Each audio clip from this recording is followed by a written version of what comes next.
book of Luke chapter 24 verse 13. लूका 24 अध्याय उसके 13 वचन को हम पढ़ेंगे। அன்றைய அவர்களில் 2 பேர் எருசலேமுக்கு 7 அல்லது 8 மைல் புறமான எம்மாவு என்னும் கிராமத்துக்கு போனார்கள். இந்த வசனத்தில் நாம் பார்க்கும்போது ரெண்டு பேரை குறித்து நாம் இந்த வசனத்தில் பார்க்கிறோம். इस वचन में हम दो लोगों के बारे में देखते हैं। அன்றைய தினம் ரெண்டு பேர் நாம் பார்க்கிறோம். हम पढ़ते उस दिन में दो जन। அன்றைய தினம் அது எந்த தினம்னு பார்க்கும்போது वो क्या दिन था? இயேசு எழுந்த அந்த தினமாய் நாம் பார்க்கிறோம். यीशु मसीह जिस दिन पुनरुत्थान हुए थे वो दिन है। அந்த நல்ல நாளிலே இந்த ரெண்டு பேர் ஒரு கிராமத்தை நோக்கி போய் கொண்டிருக்கிறார்கள். और उस दिन में वो दो जन एक गांव की ओर जा रहे थे। கிராமத்துக்கு என்ன பேர் கொடுக்கப்பட்டிருக்கிறது? और उस गांव का क्या नाम था? எம்மாவு என்ற கிராமத்துக்கு அவர் போய் கொண்டிருந்தார்கள். उस गांव का नाम था एमाउस। எருசலேமை விட்டு கிட்டத்தட்ட 7 அல்லது 8 மைல் தூரமா இருக்கிறது. और ये जो गांव था यरूशलेम से 7 या 8 मील दूर था। கிலோமீட்டர் பார்க்கணும் என்றால் 10-11 கிலோமீட்டர் பக்கமா அந்த தூரம் இருக்கிறது. और वो 10 या 11 किलोमीटर दूर था। ஆனால் அவங்க போகும்போது எப்படி போய் இருந்தார்கள் என்று பார்க்கும்போது लेकिन वे लोग कैसे जा रहे थे? அது ஒரு சந்தோஷமான ஒரு பிரயாணமாய் அல்ல. वो एक आनंद से भरा यात्रा नहीं था। அது போகும்போது அவர்கள் நிம்மதியோடு போனார்கள் அப்படி அல்ல. वो जब जा रहे थे बड़े शांति के साथ नहीं जा रहे थे। 14வது வசனத்துல வாசிக்கும் போது 14 वचन में हम पढ़ते हैं அவர்கள் என்னத்தை பேசிக் கொண்டிருந்தார்கள்? वो क्या बात कर जा रहे थे? போகையில என்னத்தை பேசினார்கள்? वो ये लोग क्या बात कर रहे थे? வர்த்தமான அந்த காரியங்கள் நடந்த அதெல்லாமே வர்த்தமான காரியங்கள் அவர்கள் பேசிக் और கொண்டிருந்தார்கள். जो दुखी बातों को वो कह रहे थे। சோர்ந்து போய் अनेक கவலைகளோடு அந்த அவர்கள் பேசிக்கொண்டு போய் वो கொண்டிருந்தார்கள். निराश होकर कई सारे बातों को कह रहे थे। अनेक துக்க அந்த காரியங்கள் அவர்கள் பேசிக் கொண்டிருந்தார்கள். वो अपने दुखों को वहां पर बता रहे थे। अनेक குழப்பத்தோடு அவர்கள் காணப்பட்டார்கள். और कई गड़बड़ी के साथ वो थे। பயத்தோடு காணப்பட்டார்கள். डर के साथ वे चल रहे थे। நம்பிக்கை இழந்து அவர்கள் பேசிக் கொண்டிருந்தார்கள். अपने भरोसे को खोकर वो जा रहे थे। ஹalleluya हालेलुया। ஆனால் அப்படி அவர்கள் பேசிக் கொள்ளும்போது लेकिन जब वे लोग बात कर रहे थे 15வது வசனத்துல வாசிக்கும் போது 15 वचन में हम पढ़ते हैं எப்படி அவர்கள் பேசிக் கொள்ளும்போது சம்பாஷித்துக் கொண்டிருக்கும்போது जब वे आपस में बातचीत और पूछताछ कर रहे थे வேற யாரும் இல்லை இயேசு தாமே அவர்களை சேர்ந்தார் என்று நாம் பார்க்கிறோம். तब कोई और नहीं लेकिन यीशु मसीह उनसे आकर मिले। இயேசு தாமே சேர்ந்து அவரோடு கூட நடந்து போனார் என்று हम பார்க்கிறோம். पढ़ते कि यीशु आप पास आकर उनके साथ चल அவர்கள் गए। சோர்ந்து போய் இருக்கும்போது अनेक கவலை குழப்பத்தோடு இருக்கும்போது जब वो निराश और कहीं गड़बड़ी के साथ வேற थे எந்த நபரை அனுப்பாமல் வேற எந்த தூதனை அனுப்பாமல் और परमेश्वर ने किसी और दूत को नहीं நாம் भेजा, வாசிக்கும் போது இயேசு தாமே அவர்களை சேர்ந்தார் என்று लेकिन हम பார்க்கிறோம். पढ़ते कि यीशु मसीह खुद आकर उनके साथ चलने लगे। ஹalleluya हालेलुया। நாம் ஆராதிக்கிற தேவன் அவர் எவ்வளவு நல்லவர். जिस परमेश्वर की आराधना करते हो कितना अच्छा परमेश्वर என்னத்தை है। காண்பிக்கிறது? ये क्या दर्शाता है? அவர் நம்மளை காண்கிறவரா இருக்கிறார். वो हमें देखता है। அவர் நம்மளை காண்கிறவர் மாத்திரமல்ல விசாரிக்கிற தேவனா वो केवल இருக்கிறார். हमें देखता नहीं, हमारी पूछताछ हमसे बातें करता है। நம்முடைய சூழ்நிலைகளை அறிகிற தேவனா वो இருக்கிறார். हमारी परिस्थिति को जानता है। சோர்ந்து இருக்கிற ஜனங்கள் அவர் பார்க்கிற தேவனா जो இருக்கிறார். निराश है लोग उन्हें परमेश्वर देखता है। ஆதியாகமம் 16வது அதிகாரம் 13வது வசனத்துல ஆகார் அதை குறித்து சாட்சி சொல்லுகிறார். उत्पत्ति 16 अध्याय के 13 वचन में हागार एक गवाही देती है। என்னை காண்கிற தேவனை நான் கண்டேன் என்று அவர் वो சொல்லுகிறார். कहती है जो परमेश्वर मुझे देखता मैंने उसे देखा அந்த है। வனாந்திரத்துல அவளை காண யாரும் இல்லாமல் இருக்கும்போது उस जंगल के मार्ग में जब उसे देखने के लिए कोई नहीं था, நம்பியிருந்த ஆபிரகாம் சாராள் அவளை கைவிடும் போது जब अब्राहम और सारा ने उसे छोड़ दिया था, அவளுக்கு விரோதமாய் பேசி அவளை எதிர்த்து தள்ளின போது जब उसे उसके विरोध में बात करके उसे घर से निकाल दिए थे, தனிமையில் அழுது கொண்டு இருக்கும்போது கர்த்தரை அவளை சந்தித்தார் என்று तब பார்க்கிறோம். हागार जब जंगल में अकेली रो रही थी तब परमेश्वर ने उसे देखा और उसे बात அந்த किया। தனிமையில சந்தித்த கர்த்தரை பார்த்து சொல்ல அந்த என்னை காண்கிற தேவனை நான் கண்டேன் என்று சொல்லுகிறார். और उस परमेश्वर को याद करते हुए कहते कि जिस परमेश्वर ने मुझे देखा उसकी मैं धन्यवाद देती हूँ। ஹalleluya. हालेलुया। எத்தனை பேர் விசுவாசனை காண்கிற தேவன் என்னோடு கூட कि लोग இருக்கிறார். विश्वास करते हैं हमारे पास भी वो परमेश्वर है जो हमें देखता है। இவர்கள் சோர்ந்து போய் உடைந்து கிடக்க இருக்கும்போது கர்த்தர் தாமே இயேசு தாமே அவர்களை சேர்ந்தார் என்று பார்க்கிறோம். जब वे दोनों टूटे हुए थे और दुखी थे तब हम पढ़ते यीशु मसीह उनसे आकर मिले। 34வது சங்கீதம் 18வது வசனத்துல நம்ம ஆராதிக்கிற கர்த்தர் அவர் எப்படிப்பட்டவர் என்று भजन பார்க்கும்போது संहिता 34 के 18 में वो परमेश्वर कैसा है? நொறுங்குண்ட இருதயமுள்ளவர்களுக்கு அவர் சமீபமா वो இருக்கிறவர். तो टूटे मन वालों के समीप में रहता है। நறுங்குண்ட ஆவியுள்ளவர்களுக்கு அவர் ரட்சிக்கிறார் என்று பார்க்கிறோம். और जो पिसे हुए आत्मा में उस परमेश्वर ने उद्धार करता है। ஜனங்கள் சோர்ந்து போகும்போது எல்லாருமே கைவிடுகிற காரியங்களை நாம் பார்க்க முடியும். जब लोग निराश होते तो सब छोड़ देते हैं। வாழ்க்கையில உடைந்து போய் இருக்கும்போது ஜனங்கள் எல்லாருமே அவங்களை விட்டு விலகுறதை நாம் பார்க்க जब हम முடியும். टूट जाते तब लोग हमें छोड़ सकते हैं। அவர்கள் ஒரு காரியத்துக்கு பிரயோஜனம் இல்லாதவர் என்று பார்க்கிறார்கள். तो लोग हमें इस प्रकार से देखे कि हम कोई काम के नहीं, ஆனால் நொறுங்குண்ட இருந்தவர்களை கர்த்தர் பார்க்கும்போது लेकिन जो टूटे मन वालों को परमेश्वर कैसे देखता அவர் है? தூரமாய் போகிற தேவன் அல்ல, वो उनसे दूर नहीं रहता, கைவிடுகிற தேவன் அல்ல, वो उन्हें छोड़ता नहीं அவர் है, சமீபமாய் வருகிற தேவனாய் இருக்கிறார். लेकिन वो परमेश्वर उनके समीप में रहता है அவர்களை ரட்சிக்கிற தேவனாய் இருக்கிறார். और परमेश्वर उनका उद्धार करता அவர்களை है, விடுவிக்கிற தேவனாய் இருக்கிறார். परमेश्वर उन्हें छुड़ाता है, அவர்களுக்கு அற்புதங்களை செய்கிற தேவனாய் இருக்கிறார். परमेश्वर उनके लिए अद्भुत करता है. அப்படிதான் இந்த ரெண்டு பேருமே கவலையோடு பாரத்தோடு அவர்கள் பேசிக்கொண்டு போய்க்கொண்டிருக்கும்போது और ऐसे जब वो दो लोग बड़े चिंता के साथ चल रहे थे, அவருடைய நண்பர்கள் வரவில்லை, எல்லாருமே மறந்து போய் இருந்தாலும் கூட, उनके कोई मित्र नहीं आया था யாருமே கவனிக்காமல் எல்லாருனால கைவிடப்பட்ட நிலைமையில் இருந்தாலும் और கூட, कोई भी उन्हें नहीं देख रहा था, सभी लोगों ने उसे छोड़ दिया था. வசனத்தில் பார்க்கிறோம் இயேசு தாமே சேர்ந்து அவர்களோடு கூட நடந்து போனார். लेकिन उस वचन में हम पढ़ते कि यीशु मसीह आकर उनके साथ चलने लगे. ஹல்லேலூயா. हालेलुया. லூக்கா 7வது அதிகாரம் 13வது வசனத்துல வாசிக்கும்போது, लूका 7वां अध्याय के 13 वचन में हम पढ़ते हैं, நாயினூர்ல இயேசு போகும்போது जब काइन के उस गांव में यीशु मसीह गए थे, அந்த நாயினூர்ல ஒரு விதவை அவருடைய ஒரே மகன் அவர் இழந்து போனார். और नाइन के गांव में एक विधवा ने अपने एकलौता पुत्र को खो दिया था. ஏற்கனவே கணவரை இழந்து போகிறார். इसके पहले उसने पति को खो दिया था. அது ஒரு பெரிய துக்கமே அவள் வாழ்க்கை வாழ்ந்து கொண்டு இருக்கும்போது, उसके कारण जब वो बड़ी दुखी थी, அவருடைய ஒரே மகன் அவன் கூட மரித்து போறான் என்று பார்க்கிறோம். अब उसने अपना एकलौता पुत्र को भी खो दिया அவளை யாருமே ஆறுதல் படுத்த முடியாமல் அழுது கொண்டே இருக்கிறது. और उसे उत्साहित करने के लिए कोई भी नहीं था. இயேசு அவளை பார்த்து அவர் மேல் மன துருங்கினார் என்று பார்க்கிறோம். लेकिन हम पढ़ते कि यीशु मसीह उस पर तरस அவளை खाए. பார்த்து சொல்கிறார் அழாதே என்று அவர் போய் சொல்கிறார். यीशु ने कहा कि तू मत रो. ஹல்லேலூயா. हालेलुया. ஆராதிக்கிற கர்த்தர் அவர் எப்படிப்பட்டவர்? जिस आराधना करते परमेश्वर நாம் कितना अच्छा சிந்துகிற है. மனதுருகிற தேவன் அவர். वो हमारे सोच विचार को जानता और நம்முடைய उतरता है, சிந்துகிற கண்ணீரை பார்க்கும்போது அவர் மீன்ஸ் மனதுகிற தேவன் और இருக்கிறார். हमारे आंसुओं को देखकर वो तरस खाता அந்த है கண்ணீருக்கு ஒரு முடிவை கொண்டு வரணும் என்று வாஞ்சை और இருக்கிறார். हमारे आंसुओं को रोकने को இவருக்கு कोशिश ஒரு करता அற்புதத்தை है. செய்யணும் என்று வாஞ்சை இருக்கிறார். हमारे जीवन में अद्भुत करने के लिए वो அந்த चाहता है. கண்ணீரை மாற்றி சோர்வை மாற்றி சந்தோஷத்தை கொண்டு வரணும் என்று வாஞ்சை हमारे இருக்கிறார். दुख को हटाकर आनंद को लाने के लिए परमेश्वर चाहता है. தொடர்ந்து நீங்க வசனங்களை வாசிக்கும் போது பார்க்கிறோம் और निरंतर आगे के वचनों में हम पढ़ते हैं, ஒரு அற்புதத்தை செய்த அவள் மகனை அவர் எழுப்பி அவ யார் கையில வந்து ஒப்பு கொடுக்கிறார்? यीशु ने एक अद्भुत हो किया, उस लड़के को जिलाकर वो किसके हाथों में उसे दे दिया? யாருடைய கையில ஒப்பு கொடுக்காமல் அந்த தாய் கையில வந்து ஒப்பு கொடுக்கிறார். उस बेटे को अपने माँ के हाथों में उसने दे दिया, யார் பாரத்தோடு அதிக உடைந்து கிடக்கிறாரோ, जो बड़े दुख के साथ टूट चुकी थी, அதிகமாய் அழுது கொண்டு மீன்ஸ் ஒரு கட்டுப்பாடு இல்லாமல் அழுது கொண்டு இருக்கிறாரோ, जो बिना रोक के वो रो रही थी, அந்த தாயிடத்துல வந்து அந்த மகனை ஒப்பு கொடுத்து அவருடைய கண்ணீர் எல்லாமே கர்த்தர் மாற்றினார். उस माँ के हाथ में उस पुत्र को देकर उसके सारे आंसुओं को परमेश्वर ने निकाला. हालेलुया. हालेलुया. யாரெல்லாம் எப்படிப்பட்ட ஒரு பாரத்தோட நீங்க வந்தாலும் கூட, और आज चाहे कितने बड़े बोझ के साथ आए ஒருவேளை होंगे, अनेक பிரச்சனைகளோட சோர்வுகளோட शायद வந்திருக்கலாம், कहीं परेशानी के कारण आप निराश होकर आए हैं, ஜனங்கள் கைவிட்டிருக்கலாம், शायद लोगों ने आपको छोड़ दिया உங்களை हो, ஜனங்கள் விசாரிக்காமல் शायद இருக்கலாம், लोग आपको पूछते नहीं होंगे, யார்கிட்டமே நீங்க பகிர முடியாத காரியங்கள் இருக்கலாம், शायद ऐसे कुछ बातें जो आप किसी से बात बता नहीं सकते, தனிமையில ஒதுக்கப்பட்ட காரியங்களா இருக்கலாம், या अकेले में लोगों ने आपको छोड़ दिया है, ஆனால் உடைக்கப்பட்டவர்களுக்கு சமீபமாய் கர்த்தர் இருக்கிறார். लेकिन जो टूटे मन वालों के परमेश्वर समीप रहता है. அவர்தாமே உங்களுக்கு சமீபமாய் வந்து உங்களோட கூட इस आराधना में वो परमेश्वर आपके समीप में रहता है. ஹல்லேலூயா. हालेलुया. பக்கத்துல பார்த்துங்க அவர்தாமே உங்களை சமீபமாய் அவர் बाजू வருகிறார். में देखकर कहे वो परमेश्वर आपके समीप में रहता है அவர்தாமே உங்களுக்கு அற்புதத்தை और செய்வார். वो आपके लिए अद्भुत करेगा அவர்தாமே உங்களுடைய கண்ணீர் யாவையும் और துடைப்பார். वो आपके सारे अश्रुओं को पोंछेगा. ஹல்லேலூயா. हालेलुया. இந்த ஆராதனை அதை அவர் செய்து முடிப்பார். इस आराधना में वो परमेश्वर कर सकता है. ஹல்லேலூயா. हालेलुया. இது அவரால் கூடும். ये केवल उस परमेश्वर से संभव எத்தனை है. பேர் விசுவாச இந்த ஆராதனை கர்த்தர்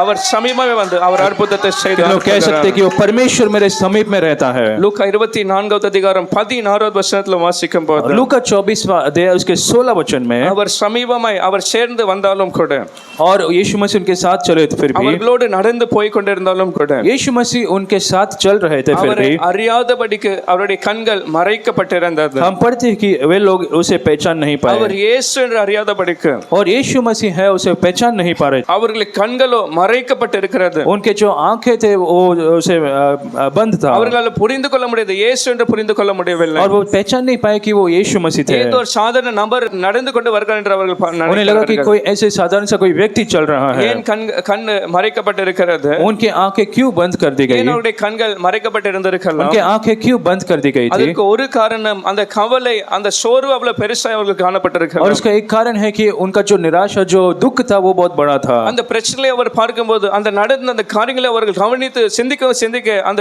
இயேசு வந்தது கூட அவர் மீன்ஸ் கவனிக்காமல் இருக்கிறார்கள். क्योंकि उनके मन में दुख था और जो कुछ हुआ उसके बारे में सोच रहे थे, इसलिए वो यीशु मसीह को पहचान नहीं அந்த पाए. பிரச்சனை தான் அவங்களுக்கு ஒரு பெரிய காரியமாய் उनके लिए जो समस्या थी वो बहुत बड़ी थी. 2 ராஜாக்கள் 6:15 வசனத்துல வாசிக்கும் போது दूसरा राजा छठे अध्याय के 15 वचन में हम पढ़ते हैं। அங்க சீரியாவின் அந்த ராஜா அந்த சேனை ஒரு பெரிய சேனை விரோதமா எழும்பும் போது और जब एक सीरिया की जो बड़ी सेना उनके विरोध में आ रही थी, இந்த எலிசாவுடைய வேலைக்காரன் அந்த ரதத்தையும் அந்த குதிரைகளை பார்த்து அவன் பயப்பட்டு போகிறான். तब एलीशा का जो सेवक था उसने घोड़े और रथों को देखकर वो डर गया। அந்த சுற்றி நிற்கிற அந்த ரதங்கள் குதிரை ஏராளமான ஜனங்களை பார்த்து வேலைக்காரன் பயந்து போகிறான். तो चारों ओर जो घोड़े और रथों को देखकर उसका सेवक डर चुका என்ன था। செய்வோம், இத்தனை பெரிய ஒரு மீன்ஸ் எதிரிகள் நமக்கு விரோதமாய் வந்தார் என்று பயந்திருக்கிறான். वो डर गया था कि इतने बड़ी सेना उनके विरोध में आ गए। ஏனென்றால் அவன் பார்த்தது எல்லாமே அந்த சத்துருகளை எதிரிகள் அந்த ரதங்களையும் அந்த குதிரைகளை அவன் பார்த்து கொண்டிருக்கிறான். क्योंकि उसने अपनी आंखों से उन घोड़े और रथों को उन शत्रुओं को देख रहा था। அவன் கண்ணுக்கு முன்னால இருக்கிற அந்த பிரச்சனைகளை அவன் பார்க்கிறான். अपने आंखों के सामने उस समस्याओं को देख रहा था। 16வது வசனத்துல எலிசாவுக்கு அவனுக்கு ஒரு வித்தியாசத்தை நாம் பார்க்க முடியும். 16 वचन में उसके बीच में और एलीशा के बीच में हम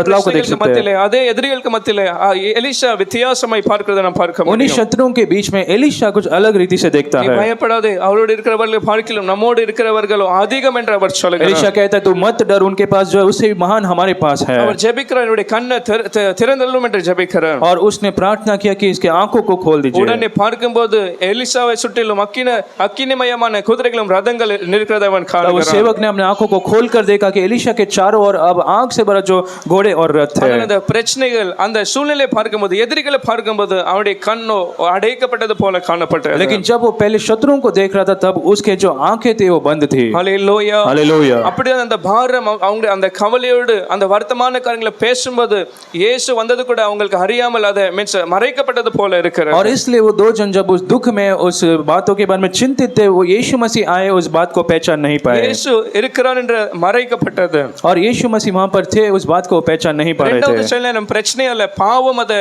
அப்படி செய்கிறது மீன்ஸ் இயேசு மறைத்து வைக்கிறது. और दूसरी बात, हमारा जो पाप है वो हमारे आंखों को बंद அது कर देती கண்களை है। மறைத்து வைக்கிறது. हमारे पाप जो है हमारे आंखों को बंद कर देती है। யோவானின் சுவிசேஷம் 3:19 வசனத்துல यूहन्ना 3 अध्याय के 10वें वचन में, ஒளியானது உலகத்திலே வந்தாலும் கூட इस जगत में तो रोशनी उजाली आई थी, மனுஷர் என்னத்தை விரும்புகிறான் என்றால் பொல்லாதவைகளை அவருடைய சிந்தனைகள் அவருடைய கிரியைகள் பொல்லாதவைகளை இருக்கிறபடியினால் लेकिन मनुष्य जो है वो अंधकार को चाहता है। அவன் इसलिए எதை விரும்புகிறான், वो क्या चाहता है, ஒளியிலே பார்க்கிலும் அவன் இருளை அதிகமாய் விரும்புகிறான். वो उजाले से बढ़कर वो अंधकार को चाहता है, அவருடைய விருப்பம் தீங்காய் அந்த தீமையை செய்கிறது அந்த பாவத்தை செய்கிறதுனால क्योंकि वो ज्यादातर पाप करना चाहता அந்த है। பாவத்தை பார்த்து கொண்டு தேவனை பார்க்காமல் அவர் இயேசு அவர்களுக்கு மறைக்கப்பட்டது போல இருக்கிறது. और इसलिए वो पाप पर ज्यादा ध्यान देता है, इसलिए वो परमेश्वर को देख नहीं அந்த पाता। பாவமோ தேவனுக்கு மனுஷனுக்கு ஒரு பிரிவினை கொண்டு வருகிறது. पाप जो है मनुष्य और परमेश्वर के बीच में एक रुकावट को लाता அவரை है, மறைத்து வைக்கிறது போல இருக்கிறது. वो परमेश्वर को छिपा देता है। ஏனென்றால் பாவத்தில் அவர்கள் சந்தோஷமாய் பிரியமா இருக்கிறார்கள். क्योंकि पाप में वो बड़े आनंद से रहते हैं, பாவத்திலே அவங்க ரொம்ப மீன்ஸ் சந்தோஷமா இருக்கிறார்கள். क्योंकि पाप में बड़े आनंद के साथ वो रहते हैं இயேசுக்கு முக்கியத்துவம் இல்லாமல் இயேசுக்கு பயப்படாமல் தேவனுக்கு பயப்படாமல் और वो இருக்கிறார்கள். परमेश्वर का भय नहीं मानते। அவருடைய கண்களோ மறைக்கப்பட்டு இருக்கிறது போல இருக்கிறது. और उनके जो आंखें हैं वो एक बंद रूप में है। ஆனால் சில நேரம் சில குறிப்பிட்ட காலத்துக்காக கர்த்தரே என்ன செய்கிறார் என்றால் கண்களை மறைத்து வைக்கிறார். लेकिन कुछ समय परमेश्वर खुद आंखों को बंद करते हैं। ஹல்லேலூயா. हालेलुया। அப்போஸ்தலர் 9வது அதிகாரம் 9வது வசனத்தில் வாசிக்கும்போது प्रेरितों के काम 9वें अध्याय के 9वें वचन में இந்த பவுலுடைய கண்களோ 3 நாள் அந்த பார்வையில்லாத போல இருந்தது. हम पढ़ते कि पौलुस के आंखों को 3 दिन तक वो कुछ नहीं देख सका, ऐसा बंद हो गया ஒரு था। பெரிய வெளிச்சம் பிரகாசிக்கும் போது அந்த பிரகாசத்தை அவன் பார்க்கும்போது जब उसने उस बड़ी ज्योति को देखा था, ஒரு ஒளியை அவன் காணும்போது அவனுடைய கண்களோ 3 நாள் பார்வையில்லாத போல அவன் மாறினான். जब उसने उस रोशनी को देखा था उसके बाद 3 दिन तक वो देख नहीं पाया। கர்த்தருடைய வாழ்க்கையில அனுமதித்தார். और ये परमेश्वर ने उसके जीवन में अनुमति दी थी, சவுலுடைய வாழ்க்கையில ஒரு மாற்றத்தை கொண்டு வரும்படியாக, उस शाऊल के जीवन में एक बदलाव को लाने के लिए, சவுலுக்கு தரிசனங்களை கொடுக்கும்படியாக, उस शाऊल के जीवन में दर्शनों को देने के அவருடைய लिए, திட்டத்துக்காக தீர்மானத்துக்காக அவனை அழைத்து அவனை நடத்தும்படியாக, परमेश्वर की योजना के अनुसार उसे चलाने के लिए। 17வது வசனத்துல வாசிக்கும்போது மீன்ஸ் கைகளை வைத்து அவன் ஜெபிக்கும்போது और 17 वचन में हम पढ़ते जब हाथों को रखने से प्रार्थना किया, அவனுடைய கண்கள் திறக்கப்பட்டது, அவன் பரிசுத்த ஆவியானவருடைய நிரப்பப்பட்டான் என்று और பார்க்கிறோம். शाऊल की आंखें खुल गई थी और पवित्र आत्मा से भर गया था। ஒரு குறிப்பிட்ட காலத்துக்காக கர்த்தரே அவருடைய கண்கள் அப்படி மறைத்து மீன்ஸ் மூடி और வைக்கிறார். कुछ समय के लिए परमेश्वर ने उसकी आंखों को बंद कर दिया था। இங்கே லூக்கா 24வது அதிகாரம் 16வது வசனத்துல கூட வாசிக்கும்போது और लूका 24वां अध्याय के 16 वचन में हम पढ़ते हैं, அவர்களுடைய கண்களோ மறைக்கப்பட்டிருந்தது என்று हम பார்க்கிறோம். पढ़ते कि उनके जो आंखें थे वो बंद कर दी இயேசு गई। வேண்டுமென்றால் அதே நிமிஷத்துல அவரை வெளிப்படுத்தியிருக்கலாம். अगर यीशु मसीह चाहते तो उसी समय बता सकते थे वो कौन थे। ஒரே நிமிஷத்துல அவர் காண்பித்தார் நான் இயேசு என்று காண்பித்திருக்கிறார் यीशु मसीह एक ही मिनट में बता सकते थे वो कौन है, ஆனால் இவர்களுக்குள்ள அநேக சந்தேகம் அநேக குழப்பங்கள் இருக்கிறதுனால लेकिन क्योंकि वो दो लोगों के अंदर कई सारे जो गड़बड़ी या फिर कुछ प्रश्न थे, இயேசு குறித்து தவறான காரியங்களை அவர்கள் மென்ஸ் யோசித்துக் கொண்டு இருக்கிறதுனால यीशु मसीह के बारे में कुछ गलत बातों को समझे हुए थे, அவங்களுடைய इसलिए விசுவாசம் சரியான விசுவாசம் இல்லாமல் இருக்கிறதுனால उनका विश्वास सही नहीं था, इसलिए அதை சரிப்படுத்தும்படியாக அதை மென்ஸ் கிளாரிட்டி கொண்டு வரும்படியாக और उस विश्वास को मजबूत करने के लिए அவருடைய கண்களோ மறைக்கப்பட்டு இருந்தது हम पढ़ते कि उनकी आंखें अब बंद की गई थी। ஹல்லேலூயா हालेलुया। 19வது வசனத்துல வாசிக்கும் போது और 19वें वचन में हम पढ़ते हैं, 24வது அதிகாரம் லூக்கா 19வது வசனத்துல வாசிக்கிறோம் लूका 24वां अध्याय उसके 19वें वचन में அந்த சீசர்களுடைய விசுவாசம் நம்பிக்கை குறித்து நாம் சில வசனங்களை கவனிக்கும் போது उन शिष्यों के बारे में, उनके विश्वास के बारे में जो हम पढ़ते हैं, அவங்களுக்கு இருந்த அந்த விசுவாசம் எப்படிப்பட்ட விசுவாசம் उनके जीवन में कैसा एक विश्वास था। இயேசு யாரா இருந்தார் என்று சொல்லும்போது वो यीशु मसीह कौन है जब पूछा उन्होंने क्या कहा, அவர்கள் சொல்லுகிறார்கள் அவர் தீர்க்கதரிசியா இருந்தார் उन्होंने कहा कि यीशु मसीह एक भविष्यवक्ता थे, அவர் நல்ல நன்மை செய்கிற ஒரு தீர்க்கதரிசியா இருந்தார் वो एक सामर्थी भविष्यवक्ता थे। இரண்டாவது அவருடைய நம்பிக்கை குறித்து பார்க்கும்போது और दूसरी बात उनके आशा के बारे में हम देखते हैं, 21வது வசனத்தை வாசிக்கும் போது 21वें वचन में हम पढ़ते हैं, அவர்கள் சொல்கிறார்கள் இவரே இஸ்ரவேலை மீட்டு ரட்சிப்பார் என்று நாங்கள் நம்பி और இருந்தோம் वो कहते हैं कि हमने आशा की कि ये इजराइल को छुटकारा देगा, இஸ்ரவேலர்கள் ஒரு பெரிய விடுதலை ஒரு ரட்சிப்பை கொண்டு வருவார் कि ये जो है वो इजराइल को छुटकारा देगा, ரோம அரசாங்கத்துக்கு விரோதமாக இவர்களை விடுவிப்பார் என்று நினைத்தோம் रोमियो सरकार से इन लोगों को छुड़ाएगा। இப்படிப்பட்ட நம்பிக்கை இவர்களுக்கு உள்ள இருந்தது ऐसा एक भरोसा आशा उन लोगों के अंदर था। ஹல்லேலூயா हालेलुया। ஆனால் எவ்வளவு பெரிய ஒரு பாக்கியம் உங்களுக்கு கிடைத்தது என்றால் लेकिन इतना बड़ा सौभाग्य उन्हें मिला, 22 23வது வசனத்துல நாம் வாசிக்கும் போது 22 और 23 वचन में हम पढ़ते हैं, அவர் மரித்தார் அதை அவர்கள் கண்ணால் அவர்கள் கண்டார்கள் यीशु मसीह मरे थे, उस बात को उन्होंने अपने आंखों से देखा था। ஆனால் 22 23வது வசனத்துல அவர் கேள்வி கூட படுகிறார்கள் 22 और 23 वचन में उन्होंने उस बात को सुना भी था, இயேசு உயிர் தெழுந்தார் என்று அவர்கள் அந்த ஸ்ரீகள் மூலமாய் அவர்கள் கேள்வி और उन படுகிறார்கள் स्त्रियों ने कहा कि यीशु मसीह जी उठे, और उस बात को ये लोग सुने भी थे। ஹல்லேலூயா हालेलुया। அப்ப எல்லாவற்றையும் இவர்களுக்கு மீன்ஸ் அந்த ஞானம் கிடைக்கிறது और यीशु मसीह के पुनरुत्थान के बारे में भी अब जानते थे, இயேசுவோடு கூட வாழ்ந்தார்கள் वो यीशु मसीह के साथ जी रहे थे, இயேசு கூட ஊழியம் செய்தார்கள் उसके साथ सेवकाई भी किए இங்கே थे, பார்க்கும்போது ஸ்ரீகள் பார்க்கும்போது அவர்கள் இயேசு உயிர் தெழுந்தார் கூட இவர்கள்ட்ட வந்து और சொல்லப்பட்டிருக்கிறது उस स्त्री ने आकर कहा भी था कि यीशु मसीह अब जी उठे हैं, ஆனாலும் கூட இவர்கள் துக்கமாய் அந்த நாளிலே காணப்பட்டார்கள் लेकिन फिर भी जो दो लोग थे वो वहां पर दुखी थे, ஏனென்றால் இவர்களுக்கு தவறான விசுவாசம் இருந்தது क्योंकि उनका विश्वास जो था वो सच्चा नहीं था, அவர்களுக்கு இயேசு மாத்திரம் ஒரு தீர்க்கதரிசியாய் காணப்பட்டார் क्योंकि वो लोग केवल यीशु मसीह को एक भविष्यवक्ता के रूप में देखते थे। அவர்கள் நினைத்தார்கள் இயேசு ஏதோ ஒரு ராஜாவை போல இங்கே அவருடைய ராஜ்யத்தை ஸ்தாபிப்பார் उन्हें लगा कि यीशु मसीह अपने राज्य को स्थापित करने के लिए आए அவர் हैं, இஸ்ரவேலை ரட்சித்தவர் ராஜாவை போல இந்த உலகத்துல வாழுவார் उन्हें लगा कि इजराइल को छुड़ाएगा और एक राजा के रूप में जिएगा, ஆனால் அப்படி எல்லாம் நடக்காமல் இருக்கிறதுனால அந்த விசுவாசம் எல்லாமே அங்க உடைந்து போகிறது लेकिन ऐसा कुछ नहीं हुआ, इसलिए वहां पर उनका विश्वास अब कम हो அந்த गया था। தவறான நம்பிக்கையினால தவறான விசுவாசத்தினால அவர்கள் சோர்ந்து एक போகிறார்கள் गलत आशा के कारण अब वो निराश हो चुके थे। ஹல்லேலூயா हालेलुया। ஆனா எனக்கு கர்த்தர் நம்ம ஒவ்வொருவருக்கும் நல்ல ஒரு விசுவாசத்தை நம்பிக்கை लेकिन आज கர்த்தர் परमेश्वर ने हर एक को एक अच्छा विश्वास दिया है। எனக்கு கர்த்தர் நமக்கு அவர் எப்படிப்பட்டவரா இருக்கிறார் आज परमेश्वर हमारे लिए कैसा அவர் है, நமக்கு ஒரு தீர்க்கதரிசியா அல்ல वो हमारे लिए कोई भविष्यवक्ता சொல்ல नहीं, முடியும் அவர் என் ரட்சகர் என்று எத்தனை कि பேர் लोग சொல்ல कह सकते हो முடியும் परमेश्वर हमारा उद्धार करता है। ஹல்லேலூயா हालेलुया। அவர் என்னை அவர் தான் என்னை ரட்சித்தார் और उसी ने हमें उद्धार दिया है, அவர் மரித்தால் ஆனாலும் உயிர் தெளிந்து சதா காலம் உயிரோடு இருக்கிறவர் वो मरे लेकिन तीसरे दिन जी उठे और हमेशा के लिए अब जीवित அவர் है। கல்வாரியில் அவருடைய ஜீவன் ஒப்பு கொடுத்து என்னை மீட்டெடுக்கும்படி அவர் ரத்தத்தை சிந்தி என்னை மீட்டெடுத்தார் उस क्रूस में हमारे लिए लहू बहाकर हमें उसने धर्मी ठहराया है। ஹல்லேலூயா हालेलुया। அப்படிப்பட்ட விசுவாசம் அவர்களுக்கு இல்லாமல் போனது और लेकिन ऐसा एक विश्वास उन दो शिष्यों के जीवन में नहीं அவர்கள் था, நினைத்தார்கள் அவ்வளவுதான் இயேசு மரித்தார் இனி அவர் பார்க்க முடியாதுன்னு उन्हें நினைத்தார்கள் लगा कि यीशु मसीह अब मर चुके, इसके बाद हम उसे नहीं இனி देखेंगे, அவர் குறித்து ஒன்றுமே பார்க்க முடியாது முடிந்தது என்று நினைத்தார்கள் उन्हें लगा कि इसके बाद यीशु मसीह के बारे में अब कुछ नहीं ஒரு सुनेंगे, நம்பிக்கை இல்லாமல் அவர்கள் மாறி போனார்கள் उनके जीवन में अब कोई आशा नहीं बची थी। கர்த்தர் நம்ம ஒவ்வொருவருக்கும் எனக்கு ஒரு நம்பிக்கை கொடுத்திருக்கிறார் लेकिन आज परमेश्वर हम हर एक को एक आशा दिया है। ஹல்லேலூயா हालेलुया। எத்தனை பேர் சொல்ல முடியும் எனக்கு ஒரு நம்பிக்கை இருக்கிறது, कितनों कह सकते हैं मेरे पास एक आशा है, ஒரு ஜீவனுள்ள நம்பிக்கை இருக்கிறது। वो एक जीवित आशा हमारे पास। எப்படிப்பட்ட நம்பிக்கை கர்த்தர் கொடுத்திருக்கிறார், परमेश्वर ने कैसा एक आशा दिया है அவர் வந்து அவர் இருக்கிற இடத்துல நம்மளை கொண்டு போக कि போகிறார், वो एक दिन आएगा और हमें उस स्थान पर लेकर जाएगा जहां पर वो रहता அவரோடு है, கூட நம்மளை சேர்த்து கொள்ள போகிறார்। उसके साथ हमें ले जाने के लिए आएगा। ஹல்லேலூயா। हालेलुया। எத்தனை பேருக்கு இந்த நல்ல நம்பிக்கை இருக்கிறது, कितने लोगों के पास ऐसा एक आशा है அவர் எனக்காக வந்து அவர் இருக்கிற ஸ்தலத்துல எனக்காக ஆயத்த பண்ணப்பட்ட அந்த कि ஸ்தலத்தில் वो मेरे लिए आएगा और उस स्थान पर जो हमारे लिए तैयार किया गया है, அழுகையில கண்ணீரில துக்கமில்ல வியாதி அல்ல, जहां पर कोई आंसू नहीं, कोई दुख नहीं, कोई परेशानी नहीं, அப்படிப்பட்ட இடத்துல அவரே வந்து அவர்தாமே வந்து என்னை அவரோடு கூட கொண்டு போக और ऐसा एक போகிறார்। जगह में परमेश्वर खुद आकर हमें ले जाएगा। ஹல்லேலூயா। हालेलुया। அப்படிப்பட்ட அப்படிப்பட்ட நம்பிக்கை கர்த்தர் நமக்கு கொடுத்ததுனால और क्योंकि ऐसा आशा परमेश्वर ने हमें दिया கர்த்தருக்கு है, நன்றி சொல்லுவோம். हम ताली बजाकर परमेश्वर ஒரு को धन्यवाद ஜீவனுள்ள दें। நம்பிக்கை தந்திரே एक உமக்கு जीवित आशा परमेश्वर ने हमें ஒரு दिया நித்திய है, நம்பிக்கை தந்திரே உமக்கு एक நன்றி. जीवित आशा परमेश्वर ने हमें दिया நன்றி है। இயேசுவே. धन्यवाद நாங்கள் यीशु। நம்பிக்கையற்றவர்கள் அல்ல. आज हम आशाहीन लोग नहीं மேலான हैं, நம்பிக்கை கர்த்தர் கொடுத்திருக்கிறார். परमेश्वर ने ऐसा महान आशा हमें அவர் दिया நமக்கு है। ஒரு தீர்க்கதரிசி அல்ல. वो कोई भविष्यद्वक्ता नहीं அவர் है, இரட்சகர், அவர் உன்னதமான தேவன், लेकिन वो उद्धार करता है, वो ऊंचा सबसे महान सर्वबलमुள்ள परमेश्वर, தேவன். वो सर्वशक्तिमान परमेश्वर சில பேர் है। மாத்திரம் ஆசீர்வாதத்துக்காக அவரை நோக்கி பார்க்கிறார்கள். कुछ लोग केवल कुछ आशीषों के लिए परमेश्वर को खोजते हैं, அவர்கள் நினைக்கிற கர்த்தர் அற்புதத்தை மாத்திரம் वो செய்கிறார். सोचते कि परमेश्वर केवल अद्भुतों को करता அப்ப है, அற்புதம் நடக்காமல் இருக்கும்போது சோர்ந்து போகிறார்கள். और जब कोई अद्भुत को नहीं देखते तो निराश हो जाते என்றால் हैं, அவர்கள் விசுவாசம் ஒரு குறிப்பிட்ட அளவுக்கு மாத்திரம் இருக்கிறது. क्योंकि उनका विश्वास जो है कुछ इस स्तर के लिए है। சில பேர் ஏதோ கர்த்தர் சுகம் தருவார் அதை மாத்திரம் நம்பிக்கொண்டு இருக்கிறார்கள். कुछ लोग सोचते परमेश्वर केवल हमें चंगाई देता है, ஆனால் அது அல்ல விசுவாசம். लेकिन हमारा विश्वास ऐसा नहीं है। சரியான விசுவாசம் இயேசு கல்வாரியில் எனக்காக ரத்தத்தை और சிந்தினார். सही विश्वास ये है कि मसीह हमारे लिए क्रूस पर मरा, பாவியா இருந்த என்னை ரட்சித்து என்னை நீதிமானாய் ஆக்கி, और हम जो पापी थे परमेश्वर ने हमें धर्मी बनाया है, தூரமா இருந்த என்னை சமீபமே ஆக்கி, हम जो दूर थे परमेश्वर ने हमें निकट लाया நித்திய है, ஜீவன் எனக்கு கொடுத்திருக்கிறார். और अनंत काल का जीवन हमें दिया है। எனக்கு நரகம் அல்ல, எனக்கு நித்திய ஜீவனை கர்த்தர் आज वो கொடுத்திருக்கிறார். नरक नहीं, लेकिन परमेश्वर ने अनंत जीवन हमें दिया है। ஹல்லேலூயா. हालेलुया। அதுதான் சரியான ஒரு விசுவாசம். और वो ही सही विश्वास இயேசு है கிறிஸ்து எனக்காக ரத்தத்தை சிந்தினார். कि यीशु मसीह हमारे लिए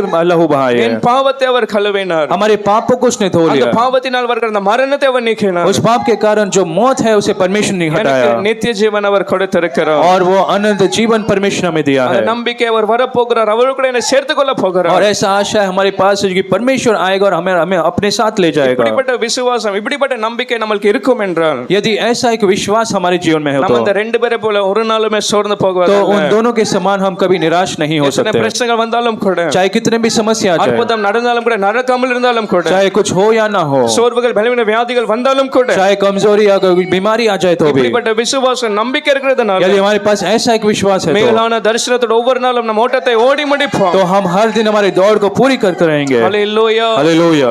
அப்படிப்பட்ட விசுவாசம் நம்பிக்கை இவர்கள் இல்லாமல் போயிற்று. लेकिन उन लोगों के पास ऐसा एक आशा नहीं था। 21வது வசனத்தில் அவர்கள் சொல்லுகிறார்கள், 21 वचन में वो कहते हैं, நாங்கள் நம்பி இருந்தோம் என்று वो சொல்லுகிறார்கள். कहते परंतु हमें आशा थी। அப்போ நம்பிக்கை இருந்ததானால் இப்போ இல்லாமல் இருக்கிறது. उनकी आशा थी लेकिन अब नहीं थी, அவர்கள் நம்பிக்கை இழந்து போனார்கள். उन्होंने अपनी आशा को खो दिया, ஏனென்றால் எதிர்பார்த்தது ஒண்ணா இருந்தது, क्योंकि उन्होंने कुछ एक बात को सोचा ஆனா था நடக்கிறது பார்க்கும்போது அதுக்கு விரோதமாய் நடக்கிறது. लेकिन उसके विपरीत सब हो रहा था, அதுக்கு மீன்ஸ் அப்படியே டோட்டல் ஆப்போசிட்டா நடக்கிறது. और जो उन्होंने सोचा उसके जैसा कुछ नहीं हुआ था, ஆகையால் அவர்கள் சோர்ந்து போய் துக்கித்த அந்த நாளிலே इसलिए காணப்பட்டார்கள். उस दिन में वो दुखी थे। ஹல்லேலூயா. हालेलुया। நான் எத்தனை பேர் சொன்னேன், எல்லா நிலைமையில நான் நம்பிக்கையா இருப்பேன். आज के दिन लोग कहते हैं कि हर परिस्थिति में हम भरोसे के साथ रहेंगे, சூழ்நிலை மீன்ஸ் விரோதமாய் மாறினாலும் கூட, आपकी परिस्थिति आपके हिसाब से नहीं हो तो நான் भी, எதிர்பார்க்கிறது போல காரியங்கள் நடக்காமல் आप இருந்தாலும் जैसे கூட, चाहते वैसे अगर कुछ नहीं हो நான் तो भी கர்த்தர் மேல் நம்பிக்கையா हम இருப்பேன். परमेश्वर पर भरोसा रखेंगे, கர்த்தர் எனக்காக காரியங்களை வாய்க்க செய்வார். क्योंकि परमेश्वर सारी चीजों को सफल எனக்காக करेगा, சொன்னதை அவர் செய்து முடிக்கிற जो தேவனாய் कुछ இருக்கிறார். परमेश्वर ने हमसे कहा है उसे जरूर पूरा करेगा। ஹல்லேலூயா. हालेलुया।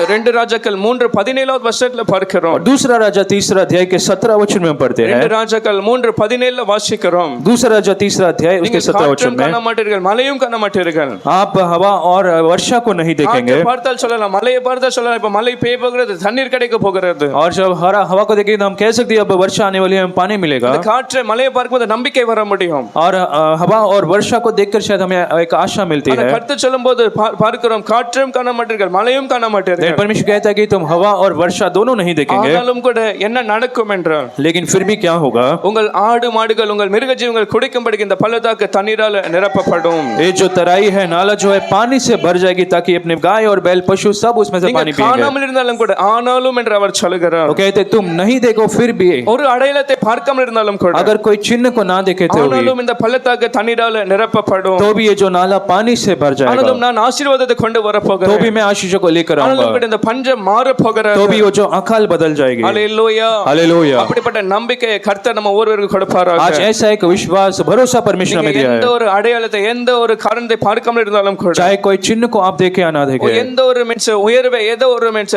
ஒரு எக்ஸாம்பிள் கூட பார்க்காமல் இருக்கும்போது, और कोई भी चिन्ह कोई भी एग्जाम्पल ना देखे तो भी, ஆனாலும் கர்த்தர் எனக்காக செய்து முடிப்பார். लेकिन फिर भी परमेश्वर हमारे लिए करेगा। ஹல்லேலூயா. हालेलुया। எத்தனை பேர் சொல்றாங்க, ஆனாலும் கூட கர்த்தர் எனக்காக சொன்னதை அவர் செய்து முடிக்கிற कहते हो, தேவனாய் कह सकते कि இருக்கிறார். तो भी परमेश्वर ने जो कहा उसे पूरा வாக்கு करेगा, பண்ணினவர் அவர் உண்மையுள்ள தேவனாய் क्योंकि இருக்கிறார். जिस परमेश्वर ने हमें प्रतिज्ञा दिया वो सच्चा है। கொடுப்பேன்னு சொன்னவர் அவர் நிச்சயமாய் கொடுப்பார். जिस परमेश्वर ने कहा कि मैं दूंगा वो जरूर देगा। நான் உன்னை ஆசீர்வதிக்கவே ஆசீர்வதிப்பேன் என்று சொன்னார் என்றால் அவர் நிச்சயமாய் अगर वो कहता है कि मैं निश्चय आशीष करूंगा तो वो जरूर करेगा। ஹalleluya हालेलुया। அதாம் சங்கீதக்காரர் சொல்லும்போது எனக்காக அவர் யாவையும் செய்து முடிக்கிற और தேவன் वही भजन लिखने वाला कहता है कि मेरे लिए वो परमेश्वर सब कुछ करेगा। எத்தனை பேர் கழுத்தை வைத்து சொல்ல முடியும் कितने लोग हाथ उठाकर कह सकते हैं எனக்காக யாவையும் அவர் செய்து मेरे लिए முடிக்கிறார் परमेश्वर सब कुछ करेगा। நான் சூழ்நிலைகளை பார்க்க மாட்டேன் हमारे परिस्थिति को नहीं என்னுடைய देखेंगे, நிலைமைகளை பார்க்க मेरे மாட்டேன் परिस्थिति को नहीं என் देखूंगा, கையில என்ன இருக்குதுன்னு பார்க்க மாட்டேன் मेरे हाथों में जो है उसे नहीं எனக்கு எவ்வளவு देखूंगा, பலன் இருக்குது என்று பார்க்க मेरे पास மாட்டேன் कितना बल है उसे नहीं எவ்வளவு देखूंगा, நஷ்டங்கள் மத்தியில இருக்க பார்க்க மாட்டேன் मेरे कितने नुकसान हो गए नहीं ஆனாலும் देखूंगा, கர்த்தர் எனக்காக செய்து முடிப்பார் लेकिन फिर भी परमेश्वर मेरे लिए நிச்சயமாக करेगा। முடிவுண்டு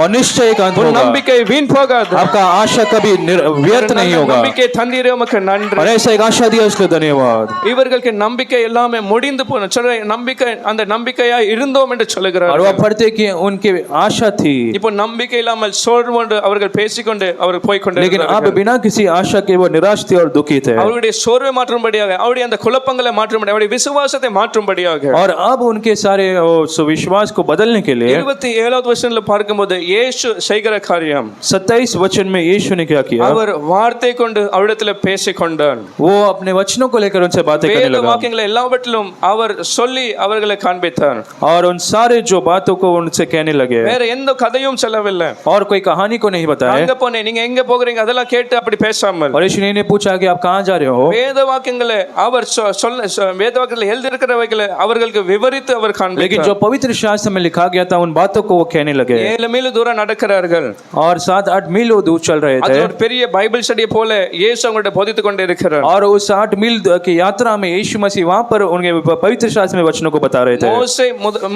மோசே முதல் சொல்லி அந்த தீர்க்கதரிசிகளும் எழுதியிருக்கிற எல்லா தீர்க்கதரிசியுடைய அந்த காரியங்களை அவர் சொல்லுகிறார் मूसा से और अब सब भविष्यवक्ता के जो सारे पवित्र शास्त्र में से यीशु मसीह कहने लगे। மோசேல இருந்து சகல தீர்க்கதரிசிகள் சொல்லின எழுதின அந்த வேத வாக்கியங்களை அவர் சொல்லுகிறார் मूसा से और सब भविष्यवक्ताओं को से आरंभ करके पवित्र शास्त्र में यीशु मसीह कहने लगे। அப்ப யோசித்து பாருங்க அந்த யாத்திரகத்துல இருந்து மலாக்கி வரைக்கும் எல்லாமே விவரித்து காண்பித்திருக்கிறார்। और सोच कर देखिए कि जो उत्पत्ति से लेकर मलाकी तक सब कुछ सारी बातों को कहने लगे थे। 7 மீல் தூரம் நடந்து கொண்டு போயிருக்கிறார்கள்। और 7-8 मील दूर चल रहे थे, கிட்டத்தட்ட 4 மணி நேரம் நடந்து போய் கொண்டிருக்கிறார்கள்। कम से कम 4 घंटे वो चल रहे थे। அதுல வசனத்தை விவரித்து அவர் காண்பிக்கிறார்। और उस यात्रा में यीशु मसीह पवित्र शास्त्र में से वचनों को बता रहे थे। யோசித்து பாருங்க எவ்வளவு ஆழமான ஒரு பைபிள் ஸ்டடி இயேசு அங்க போதிக்கிறார்। और सोचिए कितना एक अच्छा बाइबल स्टडी उनके लिए होता। நேரம் 1 மணி நேரம் தாண்டிட்டேன்னா कुछ समय अगर 1 घंटा हो जाता है तो எல்லாருடைய முகமே வித்தியாசமே மாறி போயிருது। तो कुछ लोगों का जो चेहरा बदल जाता है, எப்போ முடியும்னு நினைத்து கொண்டு वो இருக்கிறீங்க। सोचते रहते ये कब समाप्त होगा। அப்படி இல்ல அங்க பார்க்கும்போது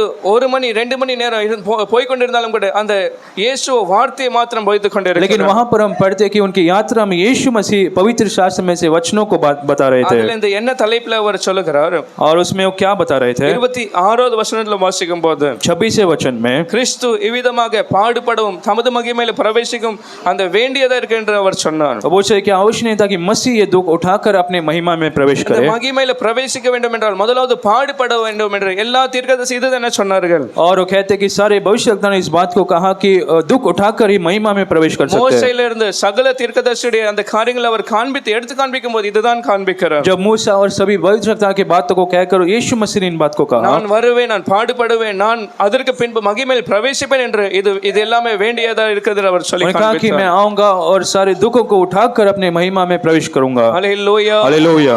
அவருக்கு மகிமையில பிரவேசிக்க வேண்டும் என்றால் இத்தனை பாடுகள் அவர் சகிக்க வேண்டும் என்றால் अगर महिमा में प्रवेश करने के लिए यीशु मसीह को इतना दुख उठाना पड़ा तो அப்படிப்பட்ட மகிமையான வாழ்க்கை கர்த்தர் எனக்காக तो வைத்திருக்கிறார்। कह सकते हैं मेरे लिए परमेश्वर ने महिमा भरा एक जीवन रखा है। பரலோகத்திலே கர்த்தர் எனக்காக மகிமையான और வாழ்க்கை स्वर्ग में एक महिमा भरा एक जीवन परमेश्वर रखा அங்க है। பிரவேசிக்கிறது முன்பாக लेकिन उसमें प्रवेश करने से சில पहले பாடுகளை நான் சகிக்க ஆயத்தமா இருக்கிறேன்। कुछ दुखों को उठाने की जरूरत நான் है। இந்த உலகத்துல காணுகிற அந்த பிரச்சனைகள் அந்த எல்லா காரியத்தை நான் அனுபவிக்க ஆயத்தமா इस இருக்கிறேன்। संसार में जो परेशानी का समस्याओं का सामना करते हैं उसका अनुभव हमें करना இங்கே है, நாம் பாடு அனுபவிப்போம் என்றால் क्योंकि इन समस्याओं दुखों को जब उठाते அவரோடு हैं கூட நாம் ராஜ்யம் செய்ய போகிறோம் என்று நாம் விசுவாசிக்க हम வேண்டும்। एक दिन उसके साथ राज्य करेंगे। ஹalleluya। हालेलुया। பாடுகள் இல்லாமல் மகிமை அல்ல। और बिना किसी दुख उठाकर இந்த हम महिमा में உலகத்தில் प्रवेश नहीं कर உபத்திரம் உண்டு सकते। என்று இயேசு சொன்னார்। यीशु ने कहा कि संसार में कलेश होगा, உங்கள் பிரச்சனை வரும்போது சோர்ந்து போங்கள் அதை நான் ஏற்றுக்கொள்ள வேண்டும்। इसलिए आपके समस्याओं के बीच में निराश न होते हुए उसे हमें स्वीकार करना பாடுபட்ட है। பின்பு அவர் மகிமையில பிரவேசித்தது போல और जैसे यीशु मसीह महिमा में प्रवेश किए, நம்மளுக்கு மகிமையான ஒரு முடிவை கர்த்தர் வைத்திருக்கிறார்। ऐसा ही परमेश्वर हमारे लिए भी एक महिमा पर एक अंत को रखा है। ஹalleluya। हालेलुया। எத்தனை பேர் மகிமையான வாழ்க்கை எனக்கு காத்திருக்கிறது। कैसे परमेश्वर एक महिमा भरा जीवन हमारे संभाले रखा है। லூக்கா 24:32 வசனத்துல लूका 24वां अध्याय के 32वें वचन அவர் में, வார்த்தைகளை விளக்கி காட்டினதுனால, और अब क्योंकि यीशु मसीह ने वचनों को कहा, அந்த வார்த்தையை எடுத்து காண்பித்ததுனால, पवित्र शास्त्र में से वचनों को बताया, इसलिए அந்த வார்த்தை அவங்களுக்கு கிரியை செய்ய ஆரம்பித்தது. वो जो वचन था अब उनके अंदर क्रिया करने लगे। அவர்கள் சொல்லும்போது என்ன சொல்லுகிறார்கள்? उन्होंने क्या कहा? அவர் வழியிலே நம்மளோடு கூட பேசும்போது, जब यीशु मसीह हमसे बात कर रहे थे, வேத வாக்கியம் நமக்கு விளங்க காட்டின போது, जब पवित्र शास्त्र में वचनों को कह रहे நம்முடைய थे, இருதயமோ நமக்குள்ளே கொழுந்து விட்டு எரிந்தது என்று वो சொல்லுகிறார்கள். कहते हैं कि हमारा जो मन था वो जलने लग गया அந்த था। வார்த்தை நமக்குள்ள ஒரு அக்கினியை போல எரிந்து கொண்டிருந்தது. एक आग के समान एक हमारे हृदय में वो जलने लगा। ஹல்லேலூயா. हालेलुया। அப்படிப்பட்ட அனுபவத்தை கர்த்தர் நம்முடைய வாழ்க்கையில பார்க்க ऐसा एक விரும்புகிறார். अनुभव परमेश्वर हमारे जीवन में देखना चाहता வசனத்தை है। வாசிக்கும் போது அந்த வார்த்தை நமக்குள்ள அப்படிப்பட்ட ஒரு கிரியை செய்ய जब வேண்டும். हम वचनों को पढ़ते तो ऐसा क्रिया हमारे जीवन में भी करना சில चाहिए। காரியங்கள் உலக காரியங்கள் நம்முடைய இருதயத்தில் இருக்கும் என்றால், जब संसार के कोई चीज हमारे अगर मन में है तो, சில தேவையில்லாத சில காரியங்கள் இருக்கும் என்றால், जो अनचाही चीजें अगर हमारे जीवन சில में है तो, அசுத்தங்கள் பொறாமைகள் ஏதாவது இருக்கும் कुछ என்றால், अशुद्धता या फिर घमंड हमारे जीवन में है அது तो, எல்லாமே அந்த அக்கினியை போல அதுல எரிந்து அது சுட்டரிக்கப்பட और வேண்டும். वचनों के द्वारा वो सारी चीजें एक आग के समान वो जल देना அது चाहिए, மாத்திரமல்ல, ஒரு பெரிய அக்கினியை போல அது எரிந்து கொண்டே இருக்க வேண்டும். और बड़े एक आग के समान उसे जलते रहना है, எரிகிற அந்த தீயை அணையாமல் அது இன்னும் அதிகமா எரிய வேண்டும். और ना बुझने वाला एक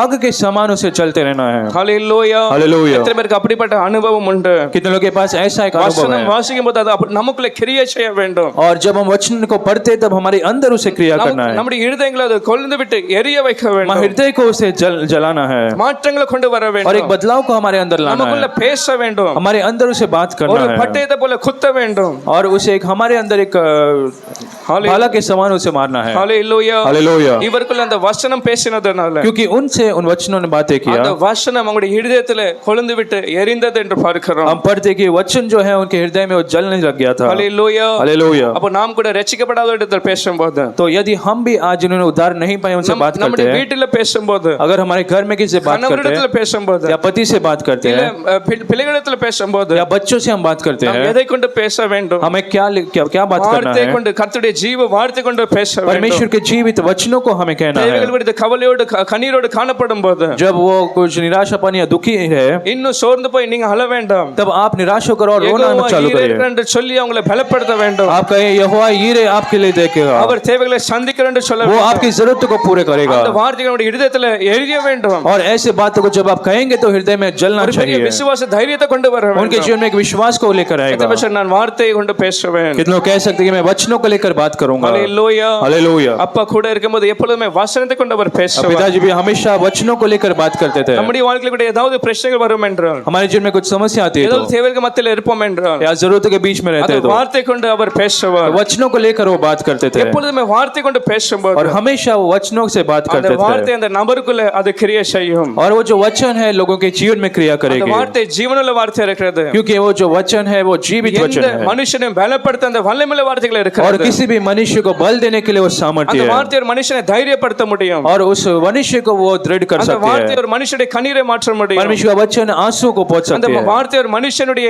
அந்த ஆறுதல் படுத்த முடியும். परमेश्वर का वचन तो है वो उत्साहित कर सकता है, அப்படிப்பட்ட ஜீவ வார்த்தை கர்த்தர் நம் கையில और கொடுத்திருக்கிறார். ऐसा जीवित वचनों को परमेश्वर हमारे पास दिया है। ஹல்லேலூயா. हालेलुया। இருதயத்துல எது ஒரு அக்கினியை போல எரிந்து கொண்டு இருக்கும். और हृदय में क्या वो चलता நாம் रहेगा? பேசுகிற வீணான காரியங்கள் அல்ல. हमारे जो व्यर्थ बातें वो नहीं, நாம் अनेक காரியங்களை ஜனங்களிடத்துல பேச முடியும். हम कई बातों के कह सकते लोगों ஆனால் से, அது மத்தியில ஏதாவது ஒரு கர்த்தருடைய வார்த்தை பேசும்போது, लेकिन जब हम परमेश्वर के वचनों को कहते हैं, விசுவாசத்தை கொண்டு வருகிற வார்த்தைகளை जब பேசும்போது, विश्वास से भरे बातों को हम कहते அது हैं, ஒரு ஜீவனை போல, அது விதை போல அவங்களுடைய இருதயத்துல तो விதைக்கப்படுகிறது. वो एक बीज के समान हम उनके जीवन में बोते हैं। இயேசு அப்படித்தான் செய்தான். அவருடைய அந்த குழப்பங்களை மாற்றும்படி, விசுவாசத்தை கொண்டு வரும்படி, மாற்றங்களை கொண்டு வரும்படி, और वहां पर यीशु मसीह ने उनके जीवन में विश्वास को लेकर आने के लिए வேதத்துல எழுதப்பட்ட அந்த வார்த்தைகளை அவர் விளக்கி पवित्र காண்பித்தார். शास्त्र में से वचनों को वो बांटने लगे। 24வது அதிகாரம் 28வது வசனத்துல வாசிக்கும் போது, और 24 अध्याय के 28 वचन में हम पढ़ते हैं, 24வது அதிகாரம் 28வது வசனத்துல, 24वां अध्याय के 28 वचन में, இப்பொழுது அவர்கள் பேசிக்கொண்டே இருக்கும்போது கிராமம்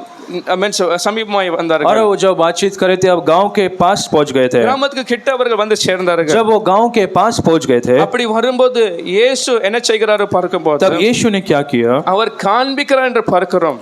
हम पढ़ते कि वो दिखा रहे थे ஆங்கிலத்துல வாசிக்கும் போது acting he acted as if he is going further. और अंग्रेजी में हम पढ़ते कि वो ऐसे दिखा रहे थे அவர் காண்பிக்கிறார், அவர் மீன்ஸ் ஏதோ போகிறது போல वो காண்பித்தார். दिखा रहे थे कि वो आगे बढ़ना चाहते थे நாம் வருகிறேன்னு சொல்லாமல் அவர் காண்பிக்கிறார், தூரமாய் போக வேண்டும் என்று காண்பிக்கிறார். और यीशु मसीह उन्हें दिखा रहे थे कि मैं आगे बढ़ना चाहता हूँ ஹல்லேலூயா. हालेलुया ஆனாலும் கூட 29வது வசனத்தில் இவர்கள் ரெண்டு பேரும் என்ன செய்கிறார்கள்? लेकिन 29 वचन में वो दोनों क्या करने लगे அவர்கள் வருந்தி கேட்டுக்கொள்கிறார்கள். हम पढ़ते कि वो दोनों यीशु मसीह को पुकारने நீர் लगे எங்களுடைய வாரும் தங்கிரும் என்று கேட்கிறார்கள். उन्होंने यीशु मसीह को बुलाया, कहे कि आप मेरे घर पर हमारे घर पर चलो எங்களுடைய இருங்கள் என்று கேட்கிறார்கள். उन्हें कहा कि हमारे साथ रहो ஒரு நாள் தங்கிருங்கள் என்று கேட்கிறார்கள். उन्हें कहा कि एक दिन आप रुक कर जा सकते हैं கேட்கும்போதே நாம் புரிந்து கொள்ள முடியும், அவங்க பாரத்தோட ஒரு பெரிய வாஞ்சோடு तो கேட்கிறார்கள். जिस तरीके से वो बुला रहे थे हम समझ सकते हैं कि बड़े एक बोझ से के साथ वो बुला रहे எப்படி थे கேட்டார்கள் அந்த வசனத்துல? उस वचन में कैसे बुला रहे थे வருந்தி கேட்டுக்கொண்டார்கள். वो पूरे मन से वो बुला रहे थे கேட்கிறதுல வித்தியாசமாய் நாம் கேட்க முடியும். और हम अलग अलग रीति से बुला सकते சில हैं பேர் கேட்கும்போதே நீங்க புரிந்து கொள்ள முடியும், कुछ समय जब लोग बुलाते हैं हम समझ सकते हो कैसे बुला रहे அவங்க हैं நம்மளை எதிர்பார்க்கல என்று நாம் புரிந்து கொள்ள முடியும். हम समझ जाते कि वो नहीं चाहते कि हम आए ஆனால் வருந்தி கேட்கும்போது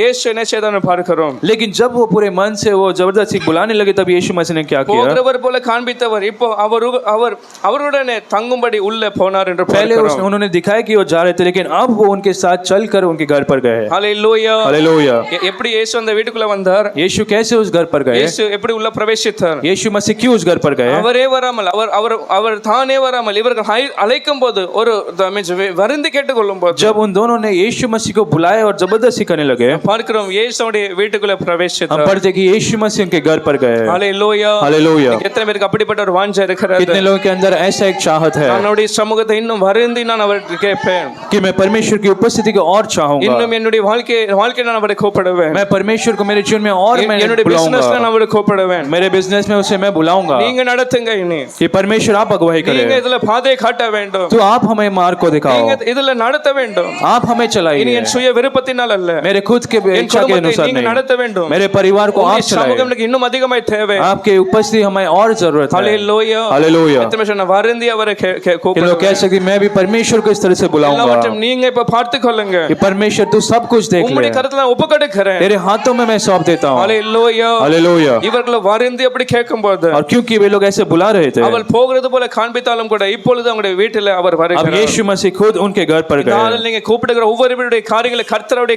கையில் அவர் आज எடுத்துக்கொள்கிறார். परमेश्वर जो कुछ आप बुलाते परमेश्वर अपने இனி हाथ में से என்னால் கூட लेता அது है நீர் இதை பார்த்துக்கொள்ளும்னு சொல்லும்போது, आप जब कहते कि अब मुझसे संभव नहीं परमेश्वर आप நீங்க देख ஒரு लीजिए அற்புதத்தை செய்யும்னு சொல்லும்போது, जब आप कहते कि परमेश्वर आप இனி एक अद्भुत நீங்க को करें நடத்துகிற அவருடைய கையில் ஒப்புக்கொடுக்கும்போது, जब आप कहते कि परमेश्वर आप अब चलाइए அவரே அதை நடத்த அவர் வல்லமையுள்ள தேவனாய் तब இருக்கிறார். परमेश्वर उसे चलाएगा और आपको चलाएगा ஹல்லேலூயா. हालेलुया அவர் கையில் ஒப்புக்கொடுத்தாலே போதும், और आप उसके हाथों में सौंप दीजिए वो அவருடைய काफी है சமூகம் வந்தாலே போதும். परमेश्वर की उपस्थिति आती है वो उतना அந்த काफी है இடத்துல ஒரு பெரிய அற்புதத்தை அவர் செய்வார். उस जगह पर परमेश्वर एक बड़े अद्भुत को அங்க करेगा குறைவுகளை நிறைவாக்குவார். वो कमियों को परमेश्वर दूर करेगा அங்க ஒரு பெரிய ஒரு சமாதானம் அங்க உண்டாகும். और उस जगह पर बड़ी शांति को लेकर आएगा அந்த கானான் ஒரு கல்யாணத்தை அவர்கள் இயேசுவை அழைத்தார்கள். उस कनान के शादी में उन्होंने यीशु को बुलाया था அழைத்ததனால அவர் அங்க வந்ததனால क्योंकि वहां पर यीशु मसीह आए थे அங்க இருந்த அந்த குறைவுகளை அவர் நிறைவாக்கி அவர் அங்க ஜனங்களை वहां மாற்றினார். पर जो कमी थी उसे भरपूर में बदल कर परमेश्वर ने भेजा ஹல்லேலூயா. हालेलुया முந்தின ரசத்தை பாருங்கள், அந்த பிந்தின ரசமோ மிகவும் ருசியா இருந்தது. और पिछला दो दाखरस उससे भी अच्छा एक बेहतर दाखरस परमेश्वर ने तैयार किया எதனால இதெல்லாம் நடந்தது? ये सब क्यों हुआ அவர் அங்க இருந்ததனால அவர் வந்ததனால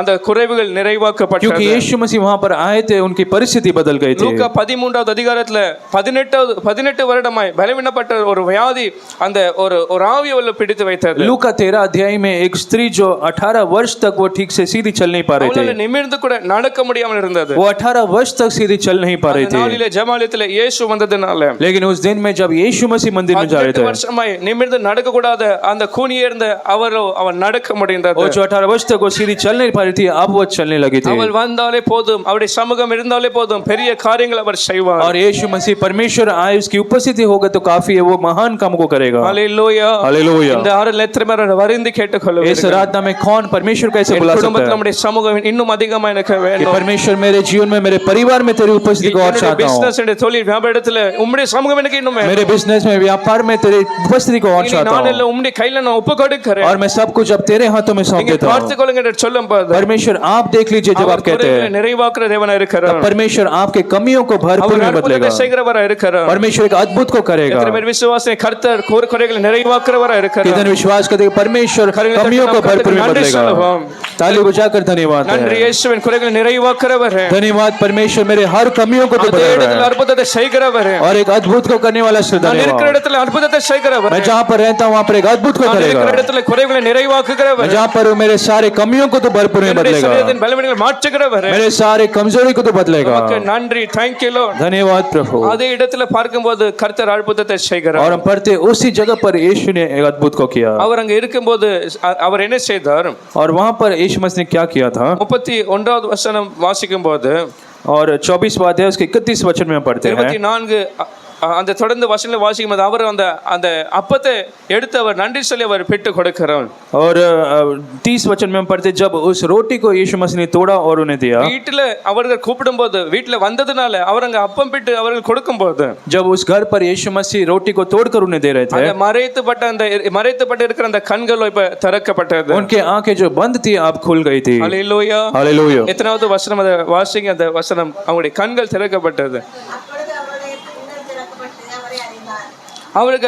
அவர்கள் அறிந்தார்கள். और हम पढ़ते उनकी आंखें खुल गई और वो पहचान पाए। எப்போ இந்த அற்புதம் நடந்தது? எப்போ இயேசு என்று அறிந்தார்கள்?